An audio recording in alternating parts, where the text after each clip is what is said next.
Bonsoir à toutes et tous. Je suis Valérie Siroux, je suis chercheuse à l'INSERM en épidémiologie respiratoire et je coordonne la cohorte GEA. Et avant tout, en introduction de cette seconde webconférence à l'intention donc des participants et des participantes à la cohorte GEA, il me semble primordial de commencer par vous remercier pour votre implication dans cette recherche, vous les participants à cette cohorte. Vous le savez, nous sommes actuellement sur une nouvelle phase de collecte de données, vous participez à un nouveau suivi. Et je suis heureuse de vous annoncer que ce soir, que plus de 70% des personnes qui ont reçu le premier courrier avec un petit questionnaire nous ont retourné ce petit questionnaire, ont complété ce petit questionnaire, ce qui représente près de 1300 questionnaires. Donc voilà, merci à vous et puis aux membres de votre famille éventuellement qui ne sont pas là aujourd'hui, mais voilà, de votre participation. Donc c'est clairement un excellent taux de suivi, hein, mais ce n'est que la première étape. Parce qu'après ce petit questionnaire, vous êtes invité à venir dans un des centres de l'étude pour une petite visite clinique. Et alors vous, aujourd'hui, vous êtes 460 à avoir déjà participé à cette seconde phase. Et c'est vraiment déjà très bien et un grand merci à vous qui avez pu participer. Mais on doit faire mieux encore pour vraiment avoir des données qui nous permettent vraiment de conclure scientifiquement. Une partie d'entre vous n'ont peut-être pas encore été contactés, mais vous allez l'être bientôt. Voilà, tenez-vous prêts. Et si vous avez déjà été contacté, mais que vous n'avez pas encore eu le temps de venir, sachez que finalement, tous les centres sont encore ouverts. Et c'est tout à fait possible de rejoindre à cette étape-là. Donc, nos équipes EJUA sont dans 5 centres, à Paris, Lyon, Marseille, Montpellier et Grenoble. Nous sommes prêts à vous accueillir et n'hésitez pas à nous poser des questions, bien sûr, en lien avec ce suivi si vous en avez. Mais revenons maintenant à l'objet de cette soirée. Je suis ravie d'introduire ce soir la deuxième webconférence destinée spécifiquement pour vous, les participants à cette cohorte. Ce soir, c'est Camille Taillé, qui est professeure de pneumologie à l'hôpital Bichat à Paris, qui est responsable du centre de Paris pour la cohorte EGEA, qui nous fait l'honneur de sa présence et vous propose de faire le tour de la question sur les différences entre hommes et femmes dans l'asthme. Donc la présentation elle va durer environ une vingtaine de minutes. Vous pouvez poser des questions. Alors pour cela, vous pouvez aller directement dans le chat, dans l'onglet qui s'intitule Q&R. Et n'hésitez pas à poser vos questions, même pendant la présentation. Et à l'issue donc de la présentation, Camille Taillet répondra aux questions. Donc, Camille, hommes et femmes, sommes-nous tous égaux devant l'asthme? Bonsoir Valérie, bonsoir à tous. Eh bien, merci surtout de m'avoir invité à venir parler de ce sujet. Je profite du fait d'avoir le micro pour réitérer le message de Valérie. Merci à tous les participants et tous ceux qui n'ont pas encore participé, n'hésitez pas surtout à venir faire vos visites et à nous contacter pour qu'on prenne des rendez-vous rapidement pour les visites. Alors, après ce petit message, on va entrer dans le vif du sujet pour parler effectivement de les différences hommes-femmes. Est-ce que nous sommes tous égaux? Est-ce que tout le monde voit bien mes diapos? Ça a l'air de marcher. Oui, c'est parfait, Camille. C'est bon, super. Et vous m'entendez bien? Parfait. Alors, on va commencer là-dessus. Est-ce que nous sommes tous égaux devant l'asthme? Alors ça, j'ai mis mes liens d'intérêt avec l'industrie.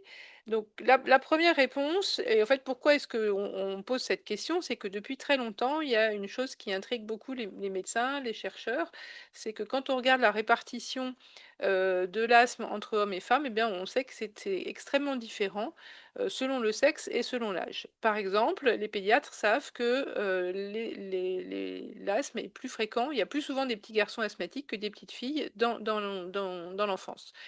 Et à l'âge de la puberté, ce ratio s'inverse avec davantage de filles asthmatiques que de garçons. Et avec, vous voyez, ces courbes qui représentent ça. Et on sait également que les femmes, à l'âge où il y a une contraception, on peut faire évoluer ça, et que quand on met un traitement hormonal, hormonal substitutif à la ménopause, on peut faire éventuellement modifier la prévalence ou les symptômes de l'asthme. Donc ça, c'est quand même une première observation qui intrigue beaucoup les gens. Et donc, il y a eu beaucoup d'hypothèses. Et actuellement, clairement, la situation n'est pas tout à fait claire pour expliquer ces variations de représentation de l'asthme en fonction des sexes. Bien sûr, quand on parle différence homme-femme, eh ben, depuis toujours, on se dit, ben, qu'est-ce qui différencie un homme et une femme? Ben, c'est les hormones et c'est les hormones sexuelles. En plus, on sait que chez les femmes, les hormones sexuelles, elles ont cette particularité de varier, beaucoup au fil du temps, puisqu'elles varient, d'une part entre à la puberté, c'est effectivement l'âge où va apparaître les hormones sexuelles chez la femme. Donc c'est une première hypothèse de dire, bah, est-ce que c'est ces hormones sexuelles qui font augmenter la prévalence de l'asthme chez les filles? Ensuite, quand on est dans la période dite fertile, eh bien, les hormones sexuelles varient au fil du temps et vous savez que dans un cycle menstruel, eh bien, les variations des hormones sont extrêmement importantes avec des taux d'hormones qui sont représentés ici, qui varient beaucoup au fil du cycle. Et on va voir après est-ce qu'éventuellement ça peut avoir une importance. Et puis après, dans le reste de la vie d'une femme, eh bien, les taux d'hormones vont se modifier. Vous savez que dans la période de ménopause, qui est une période qui est longue, qui est difficile à évaluer en recherche, eh bien, les hormones progressivement, notamment les progestatifs et les œstrogènes, vont diminuer progressivement. Et donc, il y a eu toute une recherche, et il y a encore toute une recherche pour savoir si ces variations hormonales au fil de la vie d'une femme et ces variations hormonales au fil du cycle sur un mois, éventuellement peuvent participer à ces différences hommes-femmes. Alors, il y a notamment une explication qui est extrêmement importante, qui est de dire que dans les cellules qui sont impliquées dans l'asthme et vous avez ici ce tableau qui peut vous paraître un petit peu sauvage, mais ce qui est représenté ici, ce sont toutes les cellules de l'immunité que vous avez dans le sang et qui sont dans les bronches, les éosinophiles, les lymphocytes B, les lymphocytes T, les monocytes, enfin tout ça ce sont des cellules qui font partie de vos globules blancs qu'on peut mesurer sur les prises de sang, mais ces globules blancs ils ont un rôle, dans les défenses immunitaires et ils ont un rôle dans l'asthme et notamment on pense que pour beaucoup, ils sont trop activés. Et dans les éléments qui sont capables d'activer ces cellules de l'immunité, eh bien, les hormones sexuelles, ont un rôle à jouer et notamment les hormones féminines, les œstrogènes et la progestérone que vous voyez ici, globalement, ont la capacité d'activer ces cellules immunitaires. Donc une des premières hypothèses, ça a été de te dire, bah, effectivement, les femmes ont beaucoup d'œstrogènes et de progestérone, ont des taux plus élevés que les hommes. Les hommes en ont aussi un petit peu, mais beaucoup moins et c'est ça qui pourrait, faire qu'on voit davantage d'asthme chez les femmes. Et puis la testostérone, qui est la principale hormone sexuelle masculine, elle a plutôt un effet inverse, avec plutôt un effet que vous voyez qui est représenté par des petites flèches rouges ici, de diminution de l'inflammation et de la réponse inflammatoire. Donc en fait, pendant longtemps, on a vu cette question comme le fait que les femmes font de l'asthme parce qu'elles ont beaucoup d'œstrogènes et de progestérone. En fait, actuellement, il y a plutôt un mode de recherche qui pense plutôt à dire que les femmes ne sont pas protégées parce qu'elles n'ont pas de testostérone et c'est plutôt comme ça que les choses sont en train d'être vues actuellement.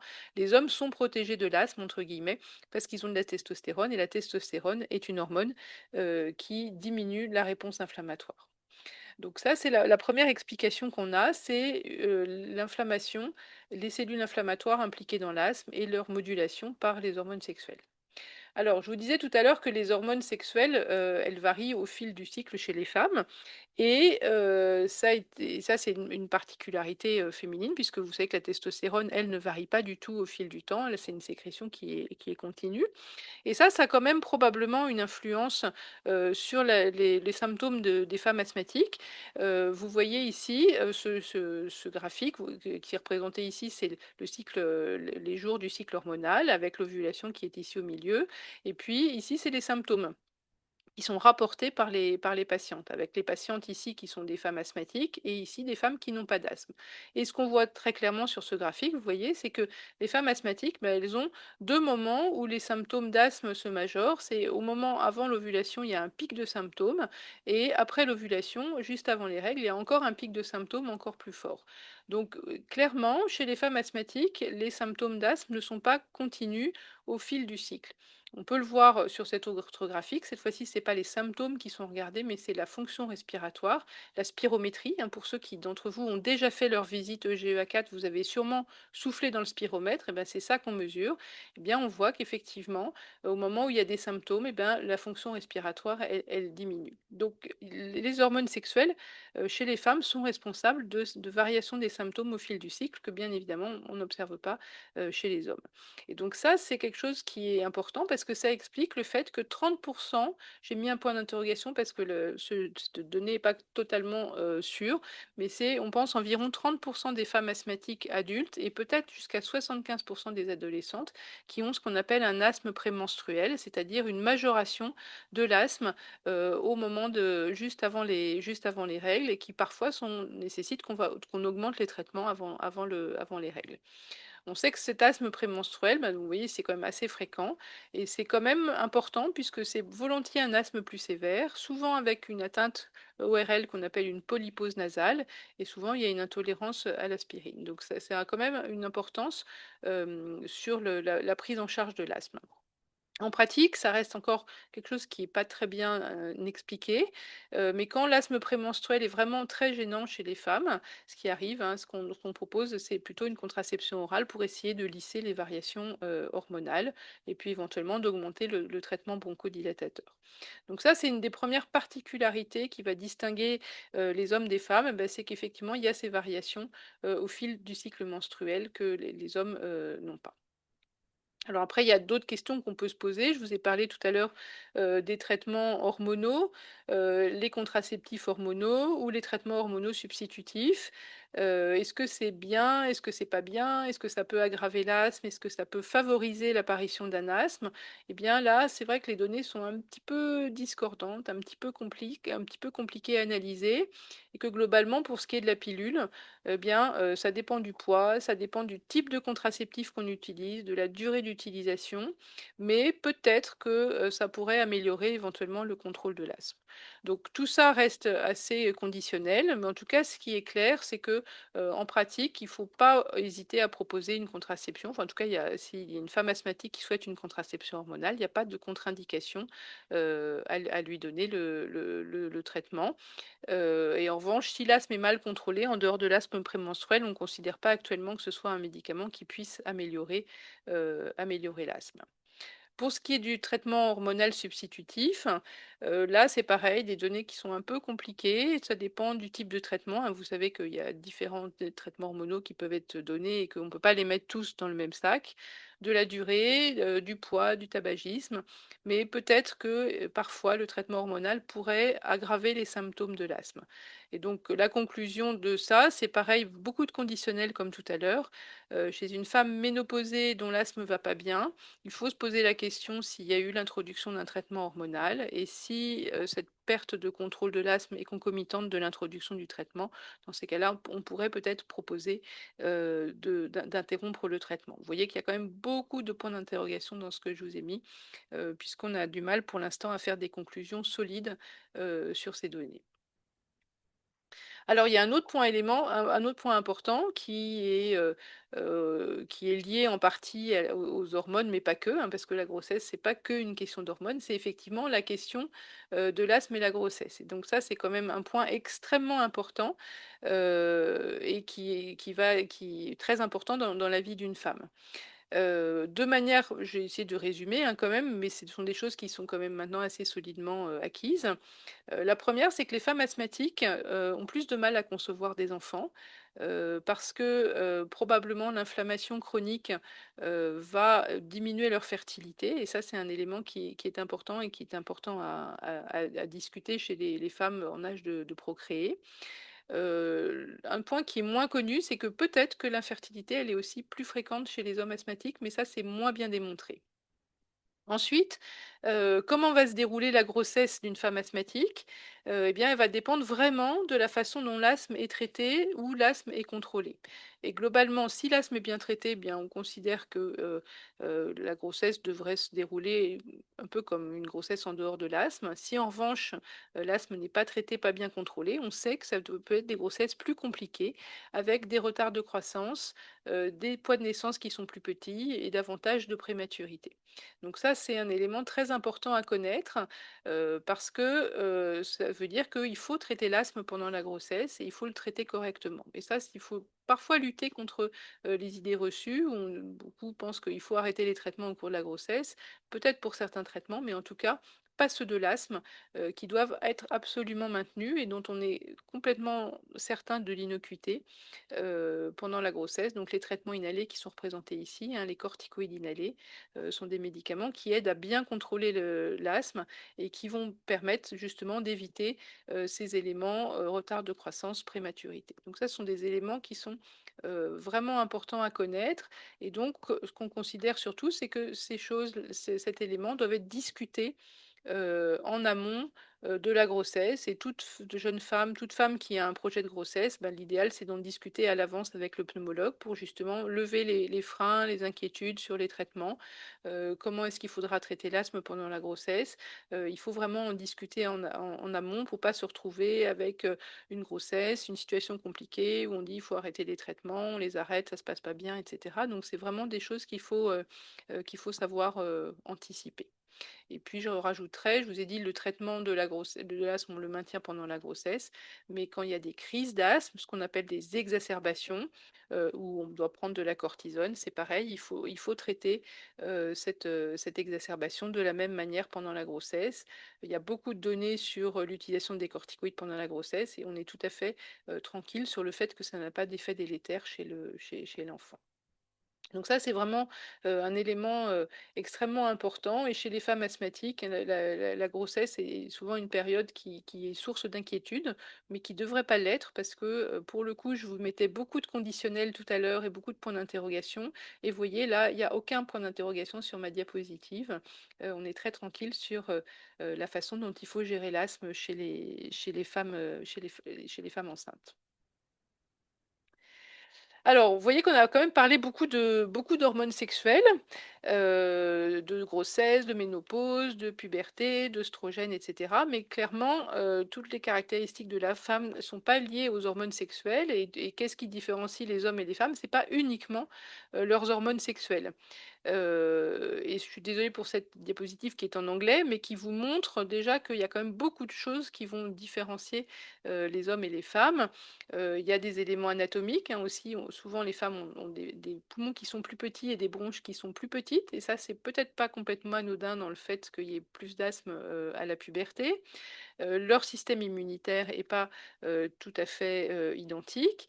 Notre génétique n'est pas tout à fait la même. Et puis aussi, il y a d'autres éléments qui peuvent nous différencier, socio-économiques, l'éducation, notre exposition environnementale et notre exposition, professionnelle qui sont, en moyenne, qui peuvent être différentes. Et donc tous ces éléments qu'on va rediscuter brièvement après, peuvent également contribuer soit à favoriser l'apparition d'un asthme, soit également à favoriser le mauvais contrôle de l'asthme, c'est-à-dire faire en sorte que l'asthme soit plus symptomatique lorsqu'on est exposé à certains de ces éléments.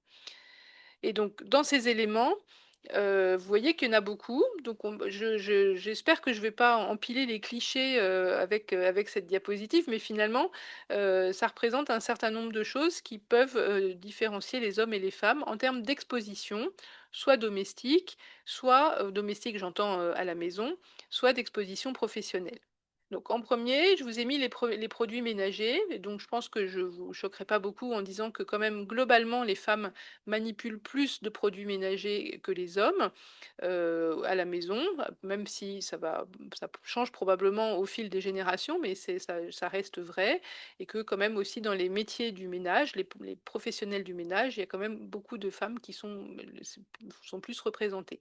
Et donc ces produits ménagers, Valérie pourrait vous en reparler après parce qu'elle connaît ça bien aussi, on sait qu'ils sont Ils sont des produits qui sont des irritants, hein, et qui sont capables, d'induire des symptômes d'asthme et chez les asthmatiques aussi, qui sont capables d'induire de mauvais contrôles de l'asthme, tout comme les produits irritants et donc ça fait partie, des éléments qui peuvent contribuer au fait qu'effectivement, à l'âge adulte, on voit peut-être un peu plus d'asthme chez les femmes et en tout cas, de manière pratique, faire attention aux produits ménagers qu'on utilise à la maison ou au travail, c'est extrêmement important puisque ça peut, jouer sur le contrôle des symptômes. Ensuite, les cosmétiques, là pour le coup, effectivement vous reconnaîtrez que probablement les femmes sont plus exposées que les hommes. Les données sont moins solides. Mais il y a quand même, des choses qui sont rapportées, sur le fait que, certains produits cosmétiques, notamment, c'est pas ceux que je vous ai représentés ici, hein, mais les lacs, par exemple, tous les produits, qui sont en bombe et qui sont en gaz, sont des choses qui sont irritantes, tout comme les produits ménagers que je vous ai représentés ici, et qui peuvent parfois, aggraver les symptômes de l'asthme.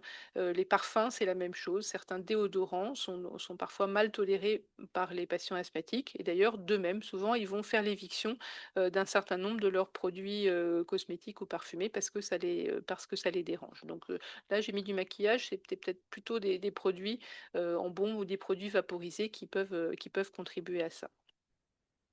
Ensuite, il y a les métiers et donc vous savez qu'il y a des asthmes qu'on appelle des asthmes professionnels, c'est-à-dire qui sont soit déclenchés par, le travail, soit qui sont aggravés par le travail et donc dans les métiers qui de nos jours donnent de l'asthme, et bien, il y a les coiffeuses encore. Alors moins qu'avant parce que, maintenant les produits, de coiffure ont beaucoup changé, hein. Ils sont beaucoup moins irritants, moins de lacs, mais pendant très longtemps, les coiffeuses étaient très exposées à devenir asthmatiques à cause des produits qu'elles manipulaient.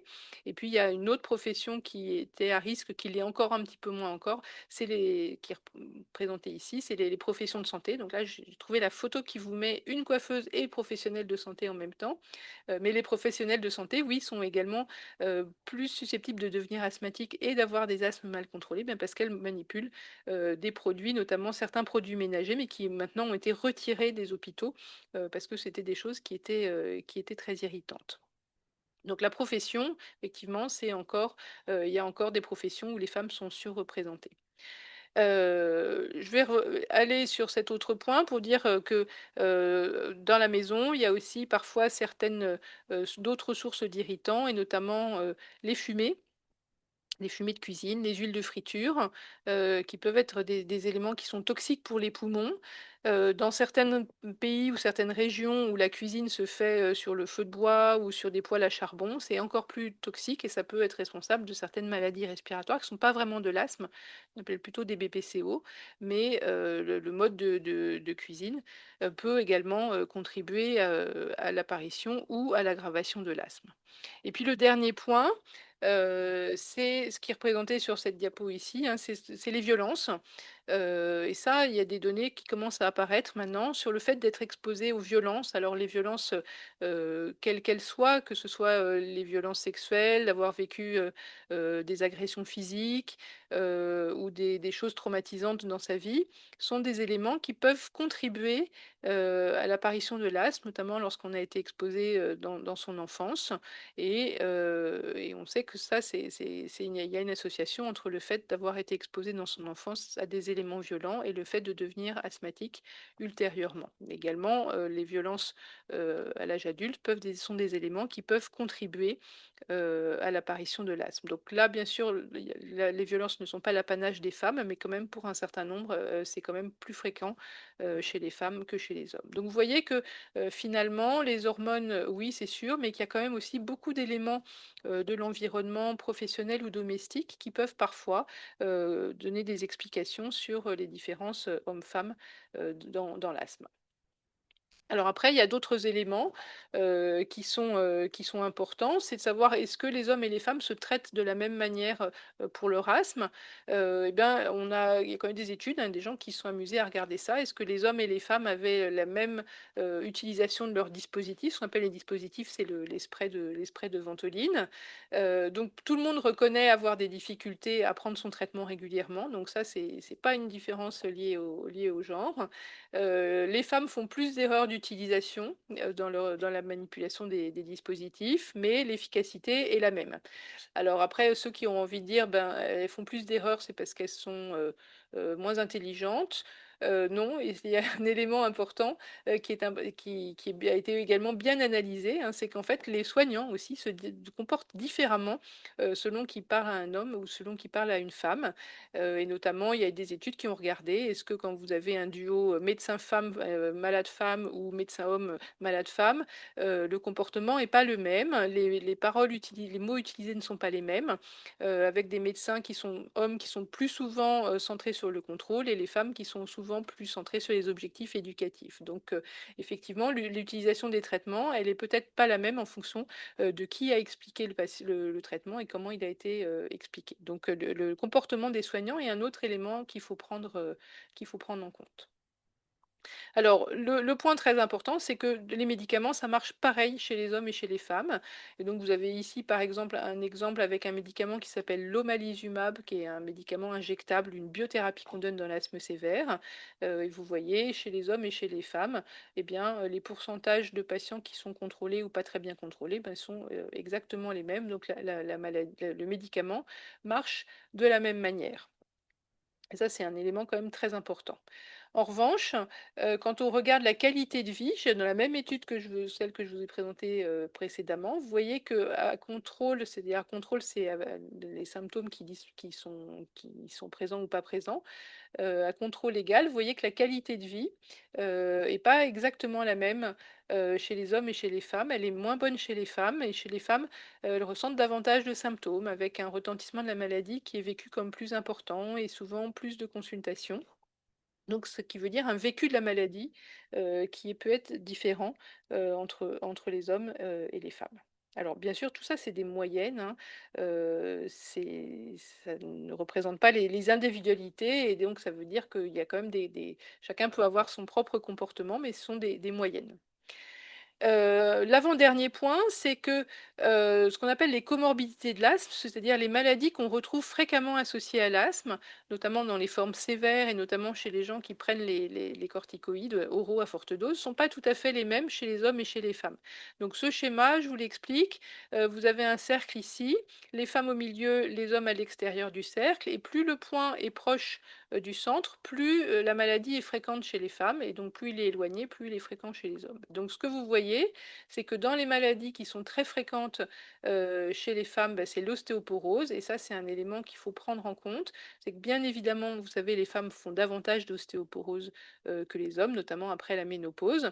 Elles sont plus à risque, et ce risque, il est aggravé par les corticoïdes. Donc l'ostéoporose chez les femmes asthmatiques, c'est quelque chose auquel il faut être très vigilant.